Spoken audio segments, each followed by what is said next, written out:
आज गुरुपौर्णिमा अर्थात गुरुला वंदन करण्याचा दिवस आहे। त्यानिमित्त शेगावात संत गजानन महाराज समाधीचं दर्शन घेण्यासाठी राज्यभरातून भाविकांनी मोठी गर्दी केली।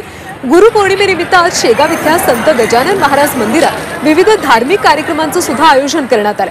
आज सकाळपासूनच शेगावच्या मंदिर परिसरात भाविकांचा मोठा उत्साह पाहायला मिळतो। दरवर्षी भक्तगण श्रींच्या दर्शनासाठी शेगावी दाखल होत असतात। आणि इथल्या सगळ्या वातावरणाचा आढावा घेतला आमचे प्रतिनिधी मयूर निकम यांनी।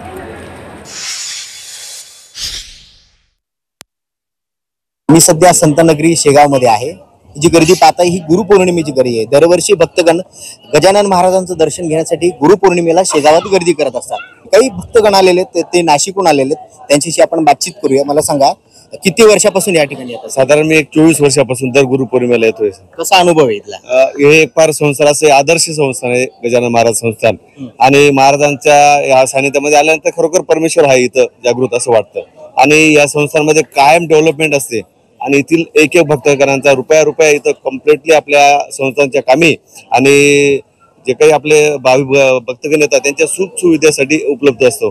एकदम खूप छान वाटतंय, जसं दुसरीकडे नाही बघायला भेटत तेवढी इथे खूप म्हणजे असं शांतता वगैरे, खूप साफसफाई वगैरे खूप राहतं, त्याच्यामुळे इथे खूप प्रसन्नमय होतंय। प्रसन्न वातावरण आहे, म्हणूनच शेगावला लोक या ठिकाणी दाखल होत असतात। ही भक्तगण आहे ना, बघा तुम्ही पण शेगावला आलेला असाल, परंतु खरंच अशा संस्थांसारखे संस्थान नाहीये।